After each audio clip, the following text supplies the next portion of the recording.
Le président de la République, Ibrahim Boubacar Keïta, a été reçu en audience ce matin par le président français François Hollande. Les deux personnalités ont évoqué la situation de crise au nord du Mali avec les derniers développements à Kidal et à Tombouctou. Rappelez-vous que le 27 septembre dernier, nos hommes ont été attaqués à Kidal par des groupes armés et le 28 septembre, le camp militaire de Tombouctou a été le théâtre d'un attentat suicide. Voilà, le président Ibrahim Boubacar Keïta avec le président François Hollande ce matin au palais de l'Élysée. Le président de la République est attendu ce soir même ici à Bamako. On le disait, les deux présidents ont échangé sur les multiples dimensions de la coopération entre la France et le Mali, les questions sécuritaires et la lutte contre le terrorisme, la conférence de décembre sur la sécurité au Sahel, ainsi que les récents événements survenus dans la garnison de Kati. Avant son départ de Paris, le président de la République, Ibrahim Boubacar Keïta, a fait le point de sa rencontre au micro de Makanfi Konaté. Tous les domaines de la coopération bilatérale ont été envisagés, multilatérale également, parce que déborde le cadre restreint des deux pays pour envisager le plan international, l'Union européenne notamment. Et on sait ce que la France a fait à cet égard-là pour nous aider. La table ronde de Bruxelles qui nous a valu près de 3 milliards 250 millions d'euros n'est pas rien. C'est évident que sa gestion sera le souci, l'un des soucis primordiaux du gouvernement. Et pourquoi la qualité du gouvernement est celle que vous savez. La France invite à une réunion ici, sommet de l'Élysée, sur les questions de sécurité. Sans dire que, avec ce que le Sahel a connu et qu'il continue de connaître, une telle réunion est tout à fait à propos que nous nous réunissions ici, les uns et les autres, pour faire des approches, nous pourrions faire montre pour que l'on puisse conjurer les multiples menaces qui pèsent sur la zone sahélo-saharienne. Je pense que cela également est de bon ton et attendu également. Je pense que l'Afrique sera là, par l'invite sûrement, avec des propositions bien concrètes pour le renforcement de la mutualisation de nos forces et la qualification de nos forces pour leur permettre de faire face à tous défis d'où qu'ils viennent et toutes menaces d'où qu'elles viennent. Monsieur le Président, pendant que vous êtes absent du Mali, des bruits de bottes se font entendre. Quelle réaction faites-vous à ces derniers événements? Je pense que certains n'ont pas compris que la récréation est terminée. Et ils le comprendront bien vite. Elle est terminée la récréation. Nous n'avons plus le temps au Mali de nous amuser à ce genre de plaisanterie. Il faut que les gens comprennent que l'heure est à autre chose. Faire front contre des défis extérieurs, mais au plan intérieur, que les uns et les autres sachent encore une fois raison garder. Quel que soit le sentiment de tel ou tel, il faut que chacun sache raison garder. Et chacun sera obligé de savoir raison garder. Inch'Allah. Les élèves maliens ont retrouvé ce matin le chemin des classes et c'est la région de Mopti qui a abrité la cérémonie de lancement officiel de la rentrée scolaire 2013-2014 et cette rentrée a été présidée par Madame le ministre de l'Éducation nationale. Le choix de Mopti se justifie par sa contribution l'année dernière à l'école malienne en accueillant de milliers d'élèves déplacés du Nord. La cérémonie de lancement a eu lieu à l'école fondamentale de Wéré avec ses 1775 élèves. Nous retrouvons le point de Jules Sissoko. La rentrée scolaire 2013-2014 revêt un cachet particulier au regard de la crise que le Mali a traversée. Et la région de Mopti a elle seule accueilli des contingents d'élèves déplacés des régions du Nord. Une contribution de Mopti à l'école malienne. Voilà une des régions du choix portée sur la 5e région pour abriter le lancement officiel de la rentrée scolaire 2013-2014, présidé par le ministre de l'Éducation nationale Togola Jacqueline Marie Nana. Et nous sommes ici à l'école fondamentale de Walirde, en classe de 9e année, pour suivre la leçon modèle du jour sur la paix. Comme pour dire, sans paix, pas d'école, pas de développement. J'attire votre attention sur le fait que toutes les structures scolaires des cercles de Yuaru, Tenegu et Douaza ont été fortement impactés. Délabrement, destruction des infrastructures et des équipements, déplacement massif des enseignants, des élèves et de leurs parents, fermeture systématique de certaines écoles.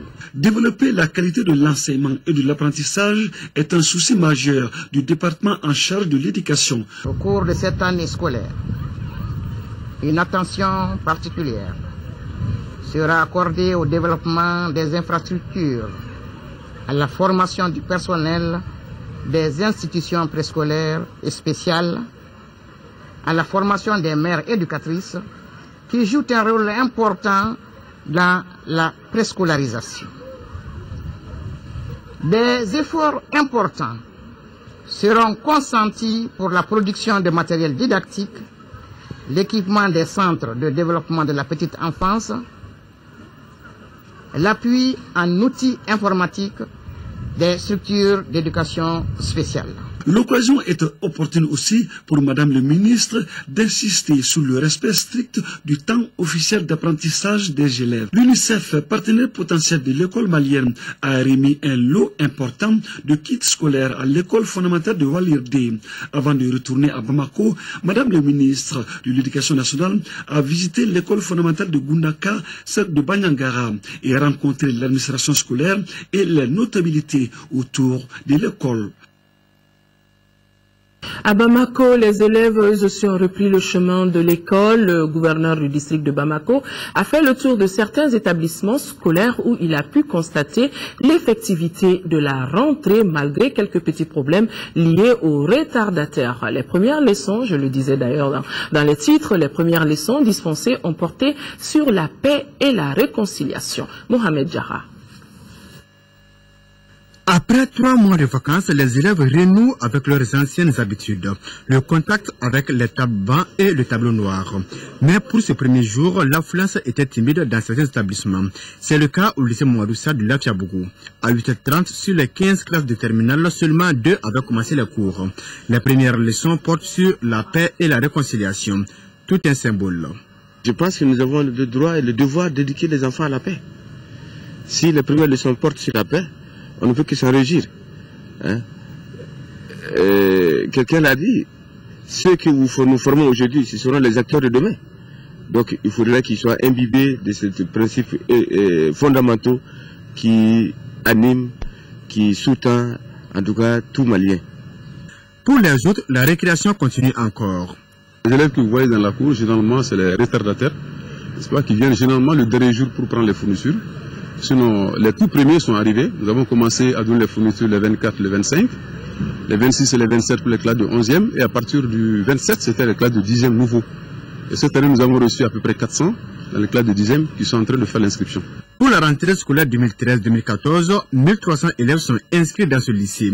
Par contre, au groupe scolaire Aminata Diop, en commune 4, une partie des classes ont ouvert et les élèves suivent les cours normalement. L'autre partie reste fermée. La raison est simple puisque ces classes étaient occupées par des sinistrés. Ce qui est certain, c'est que le premier jour, il est difficile d'avoir tous les enfants effectivement en salle. Bon, déjà, leur présence dans la cour signifie qu'ils sont là et que, surtout au centre Aminata Diop, je viens de le dire, c'était un lieu d'hébergement des sinistrés. Des gens qui avaient été donc délogés par suite aux inondations que vous avez connues. Mais les salles ont été libérées. Il fallait un minimum de temps pour pouvoir les nettoyer, désinfecter et afin de livrer les classes aux enfants. Satisfaction aussi du côté du groupe scolaire de Kalabankoura. La reprise est totale. En tout cas, pour cette première journée, parents d'élèves, autorités scolaires et municipales sont optimistes quant à une bonne rentrée scolaire 2013-2014. Et la pluie matinale qui s'est abattue sur Bamako, les écoles ont fait le plein tant sur la rive droite que sur la rive gauche. Compte rendu, Nando Dambélé. C'est par ce salut que notre équipe a été accueillie au groupe scolaire de Sebenikoro 1, raison d'affirmer que la rentrée 2013-2014 s'est opérée normalement dans le district de Bamako. L'année scolaire 2013-2014 démarre bien chez nous ici. On n'a pas eu de problème. Les enfants sont venus en nombre. On a bien préparé la rentrée scolaire.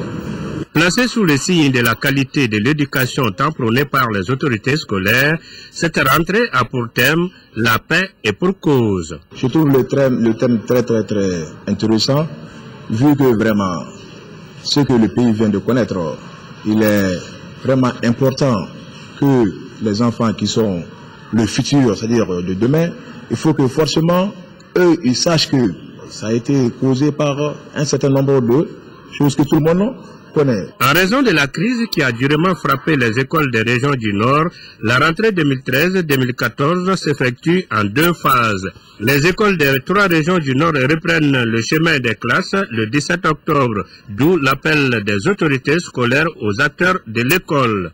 La rentrée aujourd'hui s'est passée normalement. Les enseignants et les élèves étaient au rendez-vous. Et nous pensons que globalement la rentrée a été effective ce matin. Nous avons un appel à lancer et cet appel consistera à leur demander de poursuivre l'accompagnement qu'ils nous ont toujours accordé, surtout pendant la période de crise. L'ambiance était au rendez-vous partout où nous sommes passés. La rentrée scolaire est intervenue cette année au moment où certaines écoles étaient occupées par des victimes des inondations en commune 1 et commune 4 du district de Bamako. Des dispositions pratiques ont été prises pour reloger toutes les familles concernées. Alors donc, toutes les salles de classe ont été libérées avant cette rentrée. Ibrahima Traoré est allé constater. Des dizaines de ménages avaient trouvé pour refuge des salles de classe après les inondations survenues en communes 1 et 4 du district de Bamako. Ce recasement était une alternative rapide des autorités communales pour secourir les familles qui ont quasiment tout perdu. Les derniers occupants ont quitté les lieux à quelques heures de la rentrée scolaire. Une formule de départ établie à l'amiable pour faire face à l'imminence de la reprise des cours dans ces différents établissements. On savait qu'il ne pouvait pas s'éterniser dans ce site-là.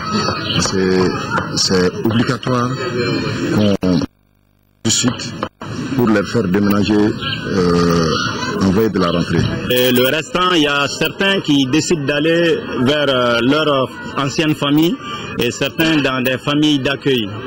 Et certains sollicitent aussi aller sur le site en transition pour aller ensuite en location. L'autre point d'orgue qu'il fallait résoudre, c'était de trouver un logement de toute urgence. Présentement, les propriétaires des maisons-là, étant donné qu'ils ont appris que les autorités vont se charger pour payer les loyers, même si la maison était à 10 000 francs, 15 000 francs, ils ont même augmenté les prix à 25 000 francs et à 30 000 francs. Ce volet de la prise en charge des sinistrés figurait parmi les mesures d'urgence du gouvernement enclenchées dès les premières heures du sinistre. Nous avons mis en place un dispositif d'accompagnement qui était un dispositif d'accompagnement en vivres et d'accompagnement financier, estimé sur 90 jours. Cet accompagnement en vivres, c'était de donner une ration alimentaire permettant à chaque ménage de pouvoir se sortir des préoccupations, disons, de quête alimentaire de tous les jours. Et l'autre accompagnement, c'était d'aider les ménages à pouvoir trouver un gîte en leur donnant une somme qui représente 3 mois de frais locatifs. La plupart des ménages qui occupaient les établissements scolaires ont, dès qu'ils ont reçu cette assistance, quitté déjà dans la journée du 29. À Ségou, précisément dans le cercle de Nyono, nous avons entamé la même opération, mais une grande source de satisfaction dans ce cercle-là, c'est que la plupart des sinistrés, en accord avec l'administration, avaient quitté les écoles le 25 septembre. Ce terrain d'entente paraît satisfaire toutes les parties. Chacun semble mettre en avant la nécessité de voir les enfants démarrer les cours en même temps que leurs camarades des autres communes.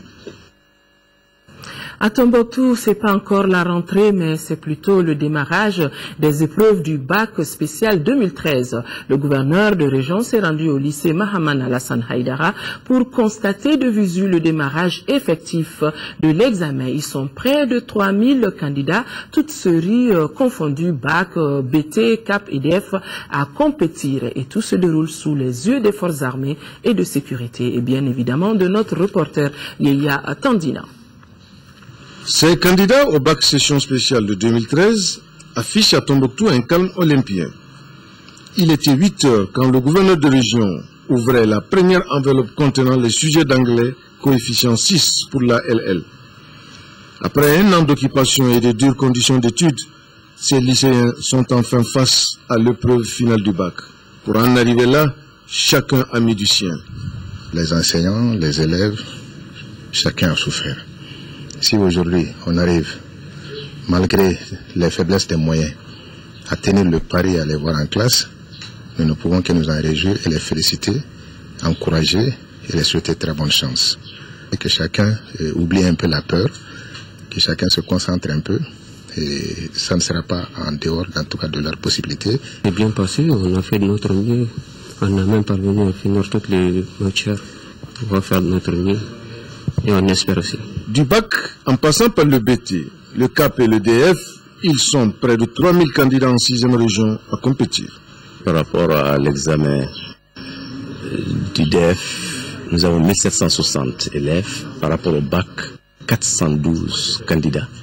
Et par rapport au BT, 62. Et au niveau du CAP, 39. Ce qui me fait un total de 2773 élèves. Les différents examens se passent sans incident et sous haute protection policière. Le ministre de la Justice, garde des Sceaux, était cet après-midi à la Cour suprême et à la Cour constitutionnelle. C'était pour échanger avec ses collaborateurs sur ce qu'il entend apporter comme changement au sein de la famille judiciaire et au-delà. Maître Mohamed Ali Bachili revient sur ses préoccupations pour une bonne image de la justice avec en vedette la lutte contre la corruption. Maître Mohamed Ali Bachili au micro de Mariam Sagara. Tout le monde doit, en toute cohésion, converger vers les objectifs que Monsieur le Président de la République a assignés à son mandat, c'est-à-dire la refondation de l'État du Mali sur des bases de droit, et tout cela qu'il a voulu exprimer en donnant une place de choix au ministère de la Justice dans la constitution du premier gouvernement de son mandat. Donc cela implique que non seulement nous travaillons à changer les choses par rapport à nous-mêmes, à la structure, par rapport à la formation, par rapport à la manière d'aborder les grandes questions qui ont fait l'objet d'un désaccord des citoyens par rapport au fonctionnement de la justice, mais il est bon aussi qu'on cherche au-delà de ce partenariat à l'interne, un partenariat plus élargi avec d'autres administrations qui sont concernées par la distribution de la justice, telles que le ministère de la Sécurité intérieure, la police, la gendarmerie, telles que la douane, telles que les impôts, parce que tout cela relève de ce qu'on appelle communément l'action publique générale que la justice gère et les actions publiques particulières confiées à des administrations. Il faut maintenant, au-delà des grandes messes sur les forums, sur la justice ou la corruption, les états généraux,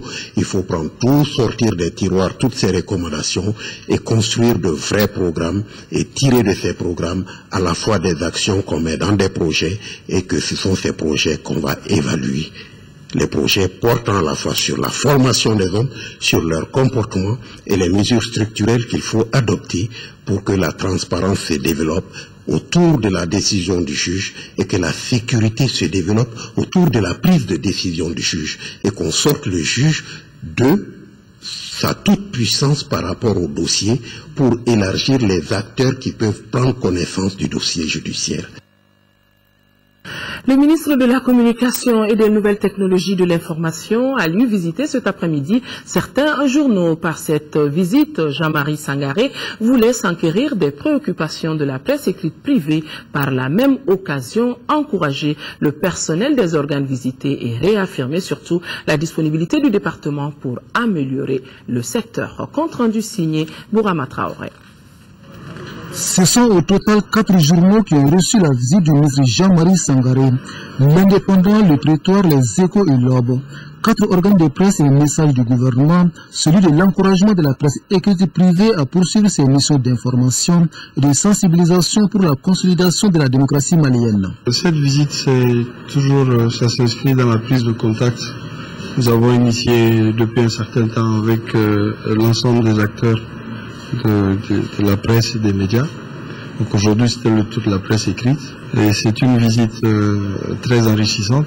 Plus qu'une simple visite de courtoisie, le ministre Jean-Marie Sangaré a voulu toucher du doigt les vraies préoccupations de la presse écrite privée. Préoccupations qui ont pour nom le coût élevé des productions, le manque d'infrastructures adéquates. À ces difficultés s'ajoute l'épineuse question de la formation. Comme dirait l'autre, un journaliste mal formé est un danger pour la société. Je pense qu'il y a beaucoup d'initiatives qui sont là en instance. Il faut les traiter. Et à notre niveau au sein du gouvernement, on verra avec les différentes autorités comment faire pour prendre en charge les différentes demandes. Il y en a beaucoup, mais on va les traiter par priorité. Ce sont les problèmes d'infrastructure et d'équipement qui font que la vie leur est un peu difficile. Et ça, ce n'est pas limité qu'à la presse privée. C'est à nous de voir comment faire pour baisser ces charges. Après cette visite de terrain, le ministre de la Communication a rencontré les patrons de la presse. Les échanges ont porté notamment sur l'aide à la presse jugée insuffisante, 98 millions de francs CFA en 2013. Il était également question de la relance de l'Observatoire de la déontologie et de l'éthique de la presse. C'est une bonne chose, s'est réjoui le ministre Sangaré, lequel a assuré ses interlocuteurs de l'accompagnement du département de tutelle afin de favoriser l'émergence d'une presse professionnelle et performante. La promotion de l'emploi au Mali constitue l'une des priorités du gouvernement. Cela se concrétise par la visite ce matin du ministre en charge de l'emploi au Conseil national du patronat. Mahaman Babi a expliqué la nouvelle vision du gouvernement en matière d'emploi et noté les préoccupations du patronat. Compte rendu Agali Ag Adissa. Le secteur privé peut mieux contribuer à la promotion de l'emploi au Mali. C'est compte tenu de cela que le ministre en charge de l'emploi a consacré sa toute première visite au Conseil national du patronat du Mali, CNPM. Le ministre a expliqué aux membres du CNPM la nouvelle conception du gouvernement en matière d'emploi. L'objet de cette visite, c'est d'abord de venir rendre une visite de courtoisie au secteur privé, secteur qui crée les emplois. C'est aussi d'expliquer la nouvelle vision du département en matière de formation professionnelle et de création d'emplois. Une vision qui s'inspire de la promesse faite par le président Ibrahim Boubacar Keïta de créer 200 000 emplois au Mali d'ici la fin de son quinquennat. Les membres du CNPM ont saisi l'occasion pour souligner certaines de leurs préoccupations du moment. Nous avons parlé un peu des structures comme la PEJ, comme l'ANPE et comme le FAFPA, qui sont des structures qui doivent encourager l'emploi, mais qui aujourd'hui jouent un rôle un peu mitigé. Nous avons parlé aussi du Code du travail, parce que pour nous aujourd'hui le Code du travail est un frein à l'emploi. Le gouvernement entend développer des stratégies passant par la collecte des données, l'analyse et le traitement de l'information en matière d'insertion professionnelle. il faudrait savoir déjà quel est le nombre d'emplois concrets par an ici. Deuxième chose, c'est vraiment de sensibiliser les autres acteurs qui sont impliqués dans la création d'emplois pour qu'ils communiquent les informations. Et troisième chose, bien sûr, le cadre juridique et réglementaire, il faudrait relire nos textes. Les deux parties, patronat et gouvernement, devront se retrouver dans les jours à venir pour mieux coordonner les initiatives en vue de renforcer la lutte contre le chômage. Le document La vision du département en charge du développement rural est depuis hier au centre d'une rencontre entre le ministre du développement rural, le ministre délégué en charge de l'élevage, de la pêche et de la sécurité alimentaire et les acteurs du secteur. Il s'agira pour les cadres du département d'apporter des changements au secteur agricole. Compte rendu, Boubacar Sissoko.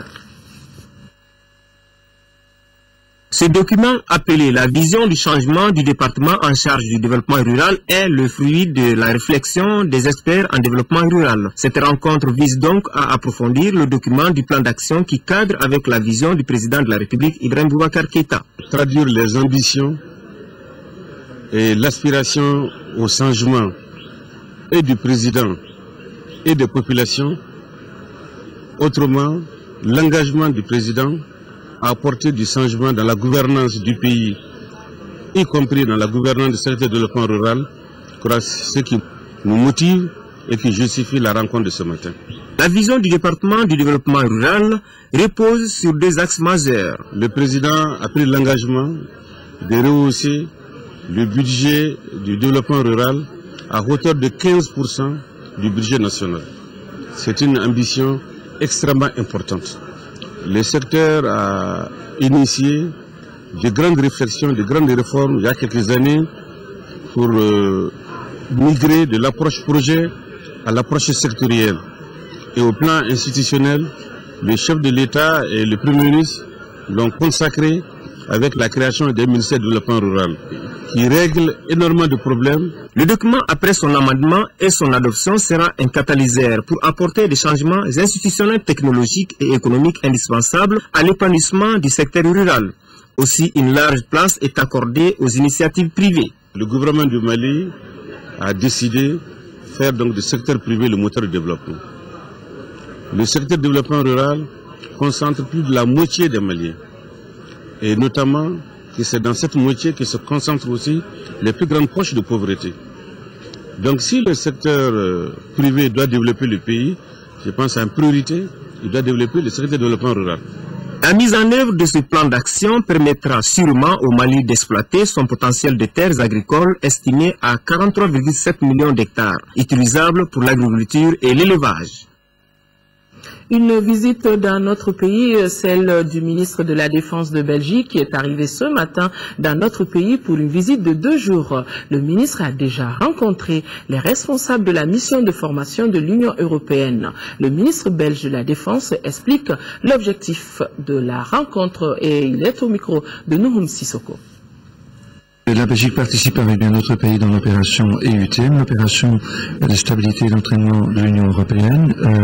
Nous étions immédiatement présents ici au Mali, aussi pour l'opération Serval, pour soutenir nos amis français qui ont fait un travail excellent. Et nous avons vu aussi que les élections se sont déroulées ici au Mali dans un cadre excellent. Et ça veut aussi montrer que notre présence porte ses fruits. Oui, donc certainement, on a maintenant des réunions avec les états-majors et qui sont sous la dirigeance de nos amis français. Et puis par après, on se rendra à Koulikoro donc pour voir ce que font nos soldats sur le terrain, c'est-à-dire l'entraînement et la protection de force des unités maliennes. Visite de terrain pour le ministre du Travail, des Affaires sociales et humanitaires, Amadoune Konaté, à la tête d'une délégation, s'est rendu à Nyono ce week-end pour échanger avec les populations sinistrées par les inondations de cette zone et surtout leur témoigner le soutien du gouvernement. Fousseini Samake, compte rendu. À Nyono, le ministre du Travail et des Affaires sociales et humanitaires, Amadoune Konaté, a rencontré les autorités locales non seulement pour s'enquérir de la situation des sinistrés victimes d'inondations, mais aussi apporter le soutien du gouvernement malien pour améliorer les capacités de prise en charge de ces sinistrés. Ce don est composé de 7 tonnes de riz, 2 tonnes de maïs, 2 tonnes de sucre et 7000 litres d'huile. Le ministre Konaté s'est ensuite rendu à Kolobougou, un village situé à 5 km de Nyono, à présent inondé. En remettant une enveloppe symbolique au groupement des femmes de Kolobougou, il a invité chacun à une implication pour une sortie de cette situation. Les responsables de Kolobougou ont apprécié ces gestes à sa juste valeur. Aucune autorité de la place n'est restée en marge. Nous avons été assistés de jour comme de nuit. Le but principal de ma visite, c'était de voir concrètement à Nyono comment se présente l'inondation et comment se présentent les ménages inondés. Je suis arrivé, j'ai constaté une chose qui m'a positivement impressionné. C'est la solidarité de voisinage et les dispositions prises par l'administration territoriale ont fait que les ménages qui s'étaient d'abord réfugiés dans les écoles sont toutes aujourd'hui soit retournés chez elles quand c'est habitable ou se sont retrouvés dans le voisinage qui les a accueillis. Je suis passé dans ce village, vous avez vous-même vu que du fait de son installation dans un bas-fond, le village est entièrement inondé. L'office a intervenu de manière très positive. Ce don de Nyono devrait permettre de loger et nourrir pendant 3 mois 396 familles qui occupaient les salles de classe dans 7 communes du cercle de Nyono. Les acteurs de la 3e région sensibilisent sur la relance du programme d'appui au secteur eau et assainissement financé par la coopération danoise et des changements intervenus dans sa mise en œuvre. Compte rendu depuis Sikasso de Sekou Konaté. Initialement prévu de 2010 à 2014, le programme d'appui danois au secteur eau et assainissement a connu en mars 2012 un coup d'arrêt en raison des événements que notre pays a connus. Mais le retour à la normale enclenché depuis quelques mois permet une reprise de la coopération bilatérale. Et c'est fort de cela que le programme d'appui au secteur eau et assainissement, financé par la coopération danoise pour plus de 29 milliards de francs CFA, reprend du service. Et cette fois marqué par des changements dans la gestion de la maîtrise d'ouvrage du PADS Prosea. Nous avons opté pour une orientation de mise en œuvre plus directe, avec des acteurs du secteur privé et associatif, para-étatique aussi, afin qu'on puisse accélérer ce processus de mise en œuvre dans la mesure où ces structures ont des systèmes de mise en œuvre plus allégés. Les secteurs visés sont l'eau et l'assainissement, avec comme activité la réalisation et la réhabilitation de 1345 EPM dans les régions de Mopti, Sikasso et Kouloukoro, pour l'approvisionnement de près de 600 000 personnes en eau potable. La réalisation des travaux de renforcement des capacités de production d'eau potable pour les centres de Kati, Kouchala, Sikasso et Kai et la dynamisation des comités locaux d'eau. Le domaine de l'assainissement sera marqué par la réalisation de latrines scolaires et publiques, de puisards et de petits ouvrages de collecte d'eau et la promotion de l'hygiène. Je voudrais saisir l'opportunité ainsi offerte pour remercier au nom des autorités politiques et administratives de notre région et au mien propre, l'ensemble de nos partenaires au développement dont le soutien technique et financier ne nous a jamais fait défaut dans la lutte contre la pauvreté à travers la réalisation des programmes d'accès à l'eau et à l'assainissement. Rappelons que la fin du programme est prévue pour 2015. En 6e région, l'ONG Association Action pour le sursaut de la femme malienne vient de procéder au lancement de son projet appui au maraîchage dans la commune rurale de Gorkou. Gorkou, c'est dans le cercle de Niafunke. ORTM, Mopti, Yaya Bokouma. Initié par l'ONG ASFEM, Association Action pour le sursaut de la femme malienne, à travers son programme d'appui aux organisations de la société civile, possédé à hauteur de près de 29 millions de francs CFA pour une durée de 15 mois, ce projet intitulé « Appui au maraîchage dans la commune rurale de Ngorkou, cercle de Niafunke, région de Tombouctou » ainsi lancé, rentre dans le cadre de l'appui d'urgence aux populations de Mopti, Gao, Tombouctou et Kidal suite à la crise survenue au cours de l'année 2012. Il a pour objectif global d'appuyer la population de la zone à assurer la diversification et l'intensification de leurs activités économiques. Les objectifs spécifiques sont renforcer les capacités organisationnelles et techniques et de gestion des femmes, assurer le maraîchage au bénéfice des couches vulnérables, améliorer la situation nutritionnelle des enfants et des femmes enceintes, à travers des démonstrations culinaires à ration alimentaire équilibrée et à base de fruits et légumes produits localement. Autorités locales saluent et remercient les initiateurs qui ne sont pas à leur début. J'invite les villages bénéficiaires à ne ménager aucun effort pour l'atteinte des objectifs visés. En ce qui concerne l'appui des services techniques, je peux vous assurer, monsieur le directeur de l'ONG, que notre participation à toutes les activités sera effective. Le PAOS-2 est un programme cofinancé par l'Union européenne, le Royaume de Danemark, le Royaume de Suède, la Confédération suisse et le Canada. Le village de Bazi Hausa, cercle d'Ansonko, est bénéficiaire d'un projet intitulé « Assurer la sécurité des conditions de vie des ménages vulnérables par l'octroi de semences à des familles et le renforcement des capacités des secteurs pêche et élevage ». Nous retrouvons le point de Boubacar Bablé Touré. L'objectif de ce projet est de contribuer à sécuriser les systèmes et les conditions de vie des populations de Bazi Hausa dans le cercle d'Ansongo, frappé par les effets de la crise. À travers un montant qui est d'environ 30 millions de francs CFA, l'ONG APIF entend appuyer 100 ménages vulnérables en semences, 80 pêcheurs en filets de pêche et 100 femmes en chèvres et aliments bétail. Des initiatives qui peuvent apaiser les bénéficiaires. Les objectifs principaux poursuivis par ce projet est de renforcer la capacité de 100 ménages à gérer les risques affectant leur sécurité alimentaire, sauvegarder les moyens de subsistance des ménages vulnérables affectés par le déficit alimentaire. Ce projet s'inscrit dans le cadre de la deuxième phase du programme d'appui aux organisations de la société civile PAOSCO. Il bénéficie de l'appui financier des partenaires comme l'Union européenne, le Danemark, le Canada, la Suisse et la Suède. L'exécution de ce programme est basée sur les réalités des objectifs du millénaire pour le développement, une politique prônée par le gouvernement malien. La partie septentrionale de notre pays a connu, courant 2012, une crise politico-militaire sans précédent, qui a fortement éprouvé nos braves et vaillantes populations. C'est dans cette optique que l'ONG APIF compte appuyer les habitants du village de Bazi Hausa à travers certaines actions concrètes. Déjà en cours d'exécution, ce programme de l'ONG APIF dure 9 mois. Nous retournons dans le cercle de Gorkou, dans la commune de Gorkou, dans le cercle de Niafunke, avec ce don d'ambulance et d'une école Médersa aux communautés donc de Gorkou dans le cercle de Niafunke. Ces actions sociales sont l'œuvre des ressortissants de bonne volonté de la localité. Elles permettront d'atténuer les problèmes de transport des malades vers les centres de santé et sur l'éducation des enfants, nous dit Adama Koulibaly. Les dons reçus par les communautés de Ngorkou sont composés de 2 ambulances moto-tricycles équipées et d'une Médersa de 3 classes, des besoins exprimés par les populations elles-mêmes conformément aux réalités locales.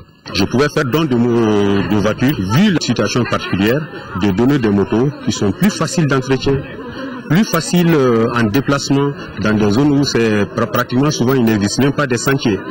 Les soins de santé des populations dans cette localité rencontrent d'énormes difficultés. Insuffisance de structures sanitaires et de médecins, difficultés du terrain fortement enclavé, pas de moyens de transport adéquats des malades. Ces motos avec fourgonnettes aménagées pourront apporter un peu de confort dans le transport des patients vers les centres de santé.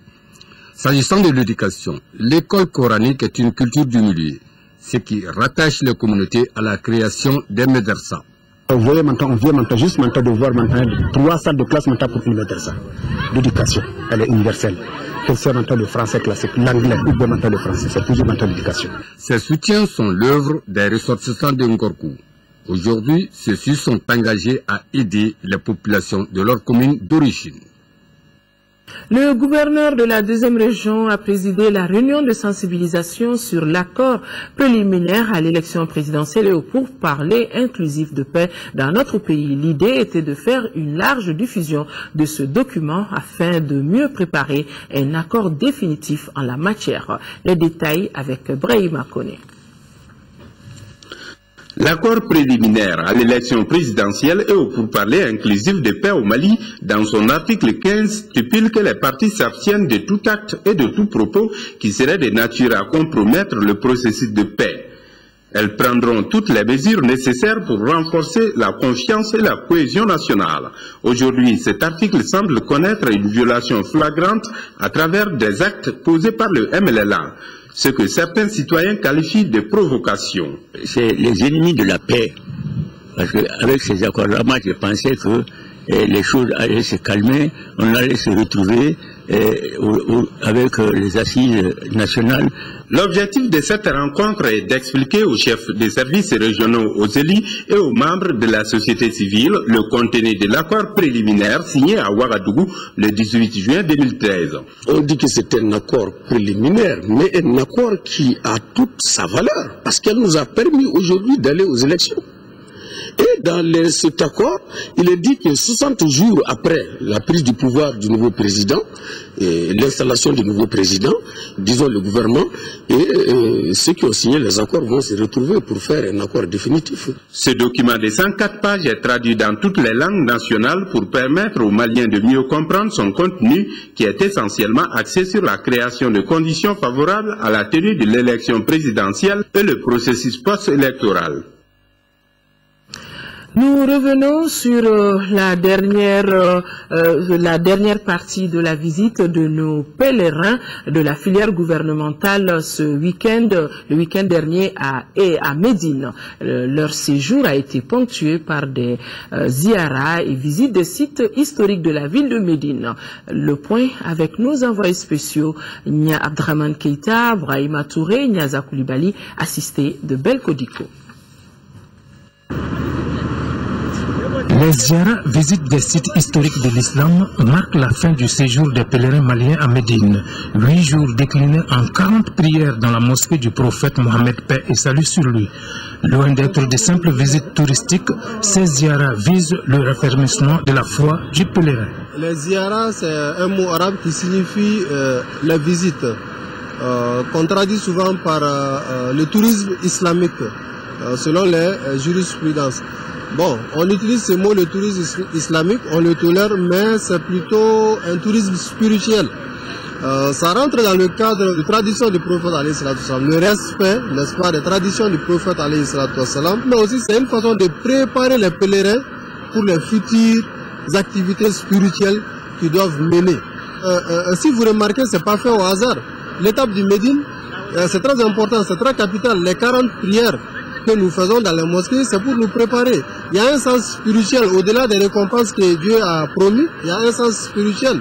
Il y a une préparation spirituelle pour l'étape de la Mecque qui est le pèlerinage lui-même, mais aussi pour le futur, c'est-à-dire quand le pèlerin rentre à la maison. Et les ziyaras aussi rentrent dans ce cadre. Pour l'atteinte de cet objectif, la Commission nationale d'encadrement a tenu à préparer les dites visites à travers des séances de sensibilisation animées par la sous-commission communication, sensibilisation et éducation religieuse. S'agissant des sites visités, le cimetière des martyrs de la bataille du Uhud, la place Hamza, retient l'attention des pèlerins. Un lieu de recueillement en hommage aux compagnons du prophète paix et salut sur lui, tombés pour la promotion de l'islam. Quant à la mosquée des deux Qibla, autrement dit des deux directions, elle nous rappelle qu'initialement, la prière des musulmans se faisait en direction de Jérusalem et non de la Mecque. Le séjour de Médine est ainsi devenu incontournable pour les pèlerins du monde des différentes références religieuses du monde musulman. Comme cette mosquée derrière moi, appelée mosquée de Kouba, la toute première construite par des musulmans, où une prière de 2 rakats équivaut à l'Umrah, le petit pèlerinage. Bon séjour à Nyaza Koulibaly. Le jubilé d'or de l'association des groupements d'églises et missions protestantes évangéliques de notre pays a été marqué hier par un culte en communion au Palais de la Culture. Une manière pour les fidèles chrétiens évangélistes de montrer leur union. Compte rendu Isaac Tcheno. Pour célébrer les 50 ans de la GMPM, les chrétiens évangéliques et protestants au Mali ont choisi de le faire aussi à travers un culte en commun. Un culte marqué par des prières, des louanges et actions de grâce. Entre autres sujets évoqués, la prière pour l'Église, la nation, le président de la République et son gouvernement. La chorale de la GMPM et celle des femmes ont marqué d'un emprunt ce jubilé.